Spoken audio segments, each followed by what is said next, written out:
నారాయణ ఖేడ్ ఎన్నికల ప్రచారంలో జోరు పెంచారు మంత్రి హరీష్ రావు. విపక్షాలపై విమర్శలు గుప్పిస్తూ పల్లెపల్లె తిరుగుతున్నారు. ప్రభుత్వ కార్యక్రమాలను వివరిస్తూనే విపక్షాల వాళ్లే ఒరిగేదేమీ లేదని అంటున్నారు. ఉప ఎన్నికలు గ్రేటర్ ఎన్నికల్లో ఓడించినప్పటికీ విపక్షాలు నారాయణ ఖేడ్లో ప్రచారం చేస్తున్నారని, ప్రజలు గెలిచే పార్టీకే ఓటు వేయాలని అన్నారు హరీష్ రావు. నాకు తెలుసు ఇంకొక 10 పైసల మందం ఉన్నదట కాంగ్రెస్. ఇక కొద్దిగా పరిగకాయ వాళ్ళే సైకిల్ గుర్తున్నారట. పరిగకాయలు ఎక్కువ ఓటియారా సైకిల్ ఉన్నా అదే పోలేదు. మొన్న హైదరాబాద్ లో దుక్కు అయిపోయింది అదే కారు కింద.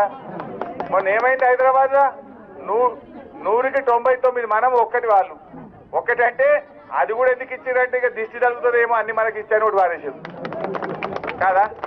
కాంగ్రెస్ వాళ్ళను నువ్వు పనికిరావని వరంగల్ లో డిపాజిట్ జప్తు, హైదరాబాద్ లో డిపాజిట్ జప్తు, ఆడనే పనికిరావంటే మళ్ళీ ఇప్పుడు నారాయణఖేడ్లో తిరుగుతున్నారు జానారెడ్డి, ఉత్తమ్ కుమార్ రెడ్డి.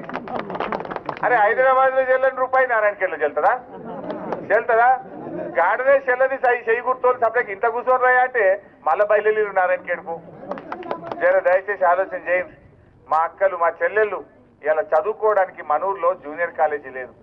మీ దయతో మొన్న నేను 11వ తరగతి చదువుకోవడానికి ఇంటర్మీడియట్ కాలేజీ మనూరులో శాంక్షన్ చేపించినాం. నారాయణ ఖేడ్కు పీజీ కాలేజ్ తీసుకొస్తా అని చెప్పిన నేను గతంలో. సో ఇవన్నీ జరగాలి. మరి గాడిద గడ్డేసి బర్రెని పార్లమెంట్ ఇస్తుందా? మరి చెయ్యి గుర్తు కొట్టేసి హరీష్ అన్న పని చేయంటే తిప్పలు కదా. మరి కినిమి చేసుకోవద్దు.